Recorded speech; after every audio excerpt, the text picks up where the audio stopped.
नमस्कार दोस्तों, मैं हूं दुर्गेश और आप देख रहे हैं DNY न्यूज़ BR। दोस्तों, आज मैं सुपौल के पिपरा में आया हुआ हूं और एक ऐसे शख्स से मिलाने वाला हूं जिनका कि कोई प्राइवेट जॉब में थे और इसका जॉब अचानक छूट गया। और क्यों छूटा, किस कारण से छूटा, क्यों इनको जॉब छोड़ना पड़ा, तो इनसे जानते हैं। पिपरा जब मैं आया हुआ था तो ये हमको मिले, तो हमसे रिक्वेस्ट किए कि सर ऐसा ऐसा बात है, आप जो है मेरा रिपोर्ट ले लीजिए। ये इन्हीं से जानते हैं कि क्या इसको दिक्कत आई, आखिर क्यों नौकरी गंवाना पड़ा। तो सबसे पहले अपना परिचय बताइएगा। सबसे पहले तो मैं ये बताना चाहूँगा कि DNY न्यूज़ BR को मैं बहुत बहुत धन्यवाद देना चाहता हूँ। और जो भी हमारे फ्रेंड्स, जो भी मतलब भाई सब जो देख रहे हैं ये चैनल को, तो एक बार ज़रूर चैनल को देखने से पहले सब्सक्राइब जरूर कीजिएगा और जहाँ तक होगा अधिक से अधिक शेयर कीजिएगा, क्योंकि ये समस्या जो है ना बहुत विचित्र समस्या है। चलिए, इसके लिए बहुत बहुत धन्यवाद। हाँ, और बताइए। तो सबसे पहले तो मैं प्राइवेट जॉब में था फ्यूजन माइक्रो फाइनेंस में। Fusion micro finance private limited बहुत ही अच्छी कंपनी है। मैं ये नहीं कह रहा हूँ कंपनी बहुत खराब है, ये कंपनी बहुत अच्छी है, क्योंकि बहुत सारे युवाओं को जो बेरोजगार है उनको रोजगार देती है। तो ये इसमें बहुत खुशी की बात है कि हमारे बिहार में, बिहार ही में नहीं, हमारे पूरा ऑल ओवर इंडिया में भी बहुत सारे बेरोजगार युवक हैं, कुछ न कुछ रोजगार करके अपना परिवार चला रहे हैं, अपना अच्छा मेंटेनेंस कर रहे हैं और एक अच्छा पोजीशन भी अपना कमा रहे हैं। कि अगर कहीं जाता है तो फलाना का बेटा जो है ना फलाना बैंक में है, उसका पर्सनैलिटी कुछ 2 रुपया कमा रहा था, पर्सनैलिटी अलग बन रहा है उनका। ठीक है, तो हम उसमें जिसमें मैं ज्वाइन किए थे तो बहुत ही अच्छा लगा कि एक तरह से हम लोग बैंक में काम कर रहे हैं, अच्छा पर्सनैलिटी बन रहा है। कब ज्वाइन किए थे, लगभग आप डेट तारीख बता दीजिए। मेरा ज्वाइनिंग 17 दिसंबर 2018 से मैं ज्वाइन किया था और मेरा लास्ट कार्यकाल जो था 2 दिसंबर 2021 को मेरा लास्ट था। तो छोड़ने का रीजन मेरा, यानी लगभग 3 साल रहे। हाँ, 3 साल लगभग हम उस फ्यूजन में काम किए। अच्छा। छोड़ने का रीज़न मेरा ये रहा कि मेरा काम के प्रति कोई तरह का दिक्कत नहीं था। सीनियर अधिकारी जो है ना अपना मनमानी काम करता था। सीनियर अधिकारी में भी मतलब जो BM तो नहीं है, BM को तो प्रेशर ऊपर से मिलता था। भाई प्रेशर एक अलग चीज़ है, ठीक ना, प्रेशर जो है। अच्छा, आप किस पोस्ट पर थे? हम फील्ड स्टाफ में थे, RO के पोस्ट पर थे। तो RO के पोस्ट पर थे, मेरे तरह से काम में किसी तरह कोई बाधा नहीं था। तो सीनियर पर्सन जो है ना मनमानी तरीका से काम कर रहा था। टाइम का कोई लिमिट नहीं था, तुम 6 बजे निकलो फील्ड या शाम में 12 बजे तक 1 बजे, कोई पूछने वाला नहीं था क्या कर रहा है, खाली उनको टारगेट चाहिए। टारगेट देने के बावजूद भी अगर कहीं कलेक्शन में कोई तरह का दिक्कत हो गया तो समस्या तो फील्ड में होता ही था। जहाँ तक कि लॉकडाउन के बाद से समस्या इस तरह से आया कि कस्टमर के यहाँ जाते थे तो मतलब जो कस्टमर से अलग गाली सुनना मिलता था। और जो हमारे सीनियर अधिकारी, एरिया मैनेजर हो गया, डिविजनल मैनेजर हो गया, RM से तो हम लोगों को बात ही नहीं होता था। जो जिससे हम लोगों को बातचीत होता था तो वो हमेशा गाली से ही बात करता था। तो मैं फ्यूजन के सबसे वरिष्ठ अधिकारी जो कि इनका मालिक है, CO MD जो भी हो, मैं देवेश सचदेव से मैं यही रिक्वेस्ट करना चाहता हूं कि आपका जो भी अधिकारी है, एरिया मैनेजर से लेकर के डिविजनल मैनेजर, रीजनल मैनेजर तक, मैं रिक्वेस्ट करूंगा कि जो भी लड़का को मतलब जो है गलत व्यवहार करता है, ऐसा नहीं होना चाहिए। और मैं जो नौकरी से, मैं भले ही फ्यूजन के लिए गलत स्टाफ था, उनके नज़र में मैं बहुत गलत हूँ, मैं अपना नौकरी छोड़ दिया।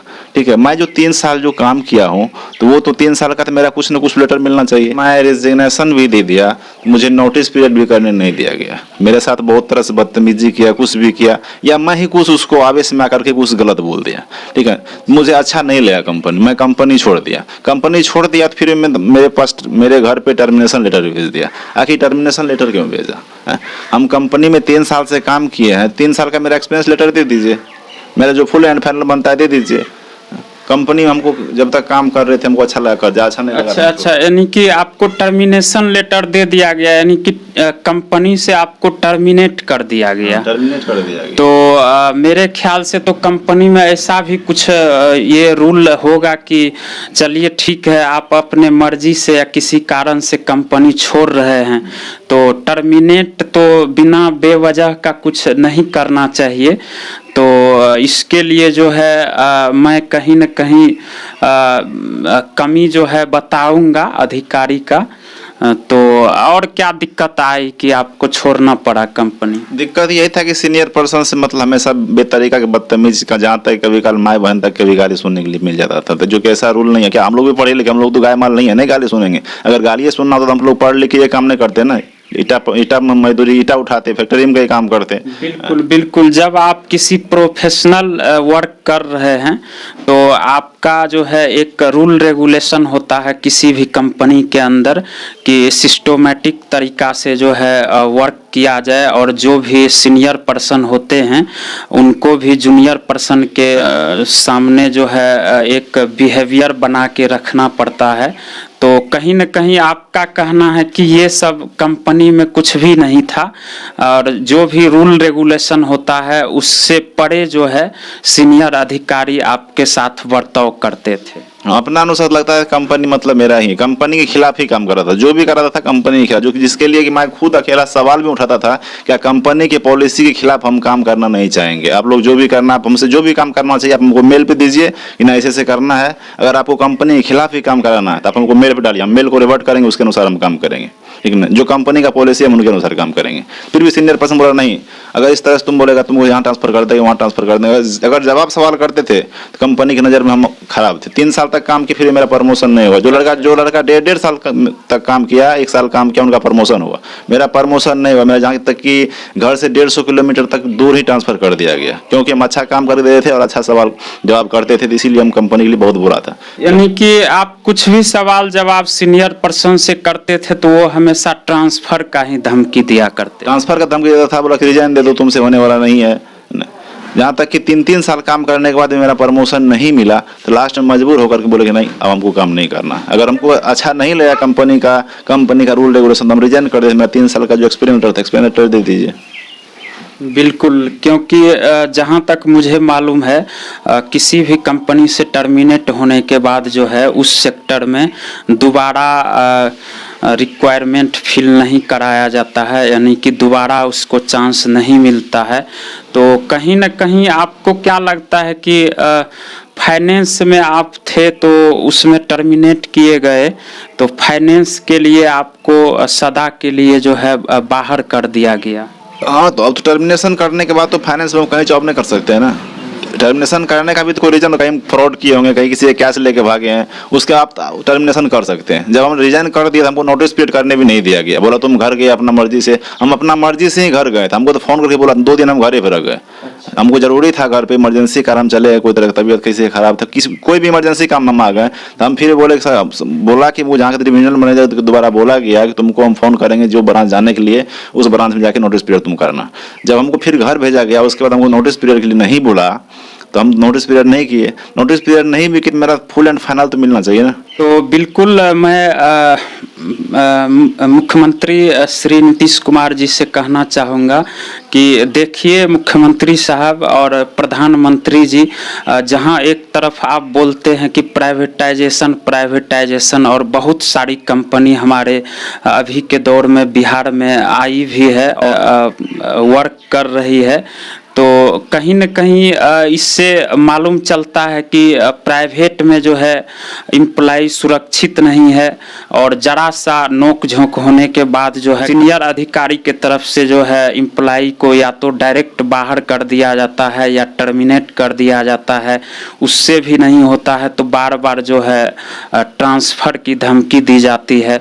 तो आपको क्या लगता है कि सीनियर पर्सन का ही कहीं न कहीं कंपनी के अंदर जो है ये बखूबी है, और कहीं न कहीं वो कंपनी के अंदर जो है एक रूल रेगुलेशन से परे काम कर रहे हैं और वो अपने पोस्ट का जो है नाजायज़ फ़ायदा उठा रहे हैं?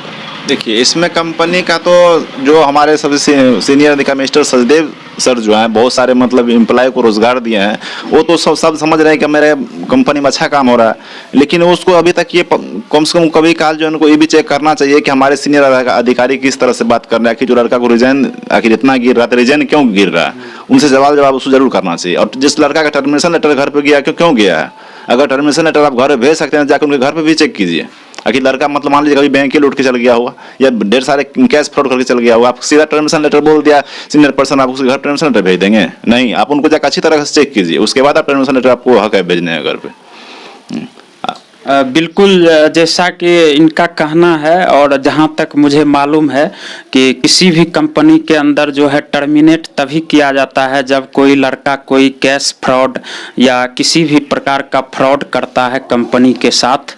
तो इनका कहना है कि वैसा कुछ है नहीं, और मैं किसी कारणवश 2 रोज के लिए घर चला गया छुट्टी के लिए, मतलब रिजाइन के बाद मैं घर चला गया, जो कि रिजाइन के बाद नोटिस पीरियड करना होता है। तो दोबारा जो है इनको बोला गया कि आप ज्वाइन नहीं कर सकते हैं, और इनको जो है डायरेक्टली टर्मिनेट कर दिया गया। तो मैं जो है नीतीश सरकार और जो हमारे प्रधानमंत्री श्री नरेंद्र मोदी जी हैं उनसे भी मैं विनती करना चाहूँगा कि ये जो बहुत सारा अभी के दौर में प्राइवेट कंपनी चल रही है और बहुत सारे बेरोजगार युवाओं को रोजगार भी दे रहे हैं, तो कहीं न कहीं इस पे सरकार के तरफ से देख रेख होनी चाहिए, जो कि ये बहुत बड़ा मामला है। युवा जो है बेरोजगार है, गरीब घर से आते हैं, कंपनी में ज्वाइन करते हैं, कहीं न कहीं उनको सरकारी नौकरी नहीं मिल पाती है, तो लास्ट में वो जो है एक ऑप्शन चूज करते हैं प्राइवेट को, और प्राइवेट में जो है इस तरह से धांधली होती है।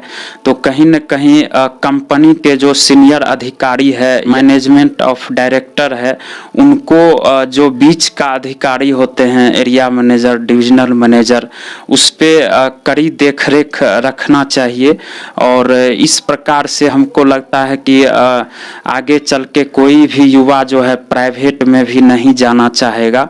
तो आखिर हमारे राज्य और हमारे देश के अंदर जो इतनी बड़ी बेरोजगारी है और युवा लोग प्राइवेट में जा रहे हैं और उसका कोई भविष्य नहीं है, तो इसके लिए जो है क्या होगा, आखिर इसका क्या उपाय होगा। मैं सरकार से ये विनती करना चाहूँगा कि प्लीज़ जितने भी प्राइवेट कंपनी है उस पे सरकारी तरफ से देख रेख करना बहुत ही ज़रूरी है। और आपको क्या लगता है कि इस पे सरकार की नज़र होनी चाहिए, प्राइवेट कंपनी जितनी भी है? प्राइवेट कंपनी जो भी चल रही है तो सरकार के मतलब अंदर में वो भी है ना कि सरकार तो उनको दिया है ना, कुछ लाइसेंस दिया है ना कि आप चलाइए, बिना लाइसेंस का तो नहीं चला सकते हैं ना। बिना लाइसेंस का अगर चलाना होता तो हम आप भी मतलब जनरल 10,000 से स्टार्ट कर सकते हैं ना। सरकार वो तो है, मतलब जो भी कंपनी है या तो बिहार सरकार से रजिस्टर्ड है या भारत सरकार से रजिस्टर्ड है, लेकिन आपको ये नहीं लगता है कि इस तरह से जो आए दिन एम्प्लॉई को ऐसे ही ज़बरदस्ती बाहर कर दिया जाता है, टर्मिनेट कर दिया जाता है, तो खास तौर पर सरकार की एक देख रेख भी इसके ऊपर, जैसे कि ऑडिट भी होता है, तो सरकार के तरफ से ऑडिट भी होना चाहिए। मैं तो यही विनती करता हूँ कि सरकार से कि मतलब हर एक जितना भी प्राइवेट कंपनियां हैं पूरा ऑल ओवर इंडिया में, सबको एक बार आप अच्छी तरह से देखें, क्योंकि आप रेलवे को प्राइवेट करने के लिए जा रहे हैं, तो प्राइवेट करने से पहले उसको देखिए काम उसमें किस तरीका से हो रहा है, लड़का को किस तरह से परेशानी का सामना करना पड़ रहा है, आप उनको एक बार नज़र से देखिए। ठीक है, मैं यही कहना चाहूँगा, क्योंकि कोई सीनियर पर्सन के पास में अगर मैं कंप्लेन भी करता हूँ तो सब बोलता है कि मतलब जो तुम्हारा बॉस है ना, जो तुम्हारा मतलब मैनेजर है, वो जो जिसको तुम रिपोर्ट करता है उनसे बात करो, वो जो कहेंगे वही होगा। क्योंकि आप हेड जब वही होगा तो आप हेड ऑफिस में काहे बैठे हुए, हेड ऑफिस में कोई नहीं किसी का सुनता, जूनियर अधिकारी या कोई सुनने वाला नहीं है। इसलिए मैं सरकार से या कंपनी के जो मालिक हैं सचदेव सर, मैं उनसे भी विनती करता हूँ कि आप एक बार जो बीच में जो बिचला मैनेजर जो बना है, एरिया मैनेजर, डिविजनल मैनेजर, उनसे एक बार आप जरूर सवाल जवाब करें कि आप इस तरह से कंपनी में रिजाइन और टर्मिनेशन लेटर क्यों हो रहा है। जो भी हमारे वीडियो देख रहे हैं मैं सरकार से दरखास्त करूंगा कि ये वीडियो जो आप देख रहे हैं इस पे आप कड़ी से कड़ी एक्शन लीजिए, क्योंकि हम जैसे मेरे ही अकेले मतलब जो है बेरोजगारी का समस्या नहीं है, ये भारत में से अनेक युवाओं का बेरोजगारी का सामना करना पड़ता है। इसे अनेकों युवा के साथ इस तरह से हुआ। मैं सरकार से यही बार बार विनती करना चाहूंगा कि आप इस पे कड़ी से कड़ी एक्शन लीजिए और उसके मतलब उस पर कोई कानून कार्रवाई करने की कोशिश करें। आप ये बता दें कि आप कहाँ पोस्टेड थे? मैं इससे पहले अररिया में पोस्टेड था, जो कि हमारे ब्रांच मैनेजर थे वो आशुतोष वर्मा थे, उनके साथ भी मतलब पूरा बुरी तरीक़ा से व्यवहार किया गया, तो उसको भी मतलब वहाँ से निकाला गया। उनके बाद आए हमारे आनंद बीएम सर, जो कि आनंद बीएम सर भी बहुत अच्छा मैनेजमेंट करते थे वो। अच्छा, बीएम सर मतलब ब्रांच मैनेजर? हाँ, ब्रांच मैनेजर। तो बीएम सर जो भी आए थे बहुत, उसके बाद अमित सर भी आए। अमित सर भी बहुत अच्छा ब्रांच मैनेजर, जो कि वर्तमान में अभी भी है। उनको कोई तरह का मतलब तकलीफ नहीं, जहाँ तक कि मतलब वो स्टाफ से मतलब जो है ना कि उसको बोलता है कि भाई फील्ड में किस तरह को, उसका मैनेजमेंट ही गजब तरीका का। ब्रांच मैनेजर से भी कोई भी तरह का दिक्कत, जहाँ तक कि एरिया मैनेजर हमारे अगम सर भी थे, वो भी अच्छे थे, जो अच्छे से मतलब काम कर रहे थे ना। उनके ऊपर सीनियर का दबाव था कि तुम रिजाइन दे दो, ही दो, जो मतलब घर के आर्थिक समस्या से प्रॉब्लम था, तो 2 गाली बात भी सुन करके काम कर रहे हैं अभी। जो कि आनंद सर के साथ भी मतलब बहुत बुरा तरह से व्यवहार हुआ। तो आवाज़ उठाने के लिए कोई नहीं चाहता है, लेकिन जब तक आवाज़ नहीं उठाएंगे तो हमारे बेरोजगारी का समस्या का हल नहीं होगा। जो लड़का के साथ इस तरह से मतलब प्रॉब्लम हो रहा है, वो प्रॉब्लम का हल नहीं होगा। बिल्कुल आपका कहना सही है और आपके बातों से मैं सहमत हूँ। तो रविंदर जी, आप ये बताइए, आपकी नौकरी चले जाने के बाद अभी आप फिलहाल क्या कर रहे हैं? अभी क्या है, नौकरी चले जाने के बाद हम लोग बेरोजगार हैं ना। बेरोजगार जब बेरोजगार जैसे हुए तो मतलब बाल बच्चा भी, परिवार भी है, उनको भी देख रेख करना पड़ता था। अब ये घर का परेशानी हो गया। 2 रुपया कमा रहे थे तो घर परिवार अच्छा चल रहा था, तब घर परिवार से समस्या है।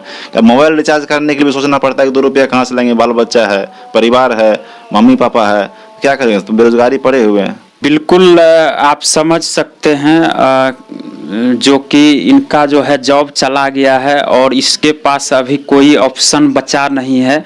आखिर आप ही बताइए दोस्तों कि आखिर इसके पास क्या ऑप्शन है, क्या इनको सरकारी जॉब होगी? नामुमकिन है, नहीं होगी, क्योंकि कहा जाता है कि सरकारी जॉब पाना और भगवान से मिलना अभी के दौर में बराबर है। कहीं न कहीं ये बहुत ही दुख भरी कहानी है और मुझे सुन के बहुत ही दुख हो रहा है। दोस्तों, मैं लास्ट में यही कहूँगा कि इस वीडियो को ज़्यादा से ज़्यादा शेयर कीजिए और हमारे YouTube channel DNY news BR पर देख रहे हैं तो चैनल को भी सब्सक्राइब कर लीजिए और बेल आइकन दबा के ऑल पे क्लिक कर लीजिए, ताकि इसी तरह की हर एक वीडियो का नोटिफिकेशन आपको मिलता रहेगा। और अगर आप हमारे फेसबुक पेज पर देख रहे हैं तो फेसबुक पेज को लाइक कीजिए और वीडियो को ज़्यादा से ज़्यादा शेयर कीजिए दोस्तों। चलिए, वीडियो देखने के लिए बहुत बहुत धन्यवाद।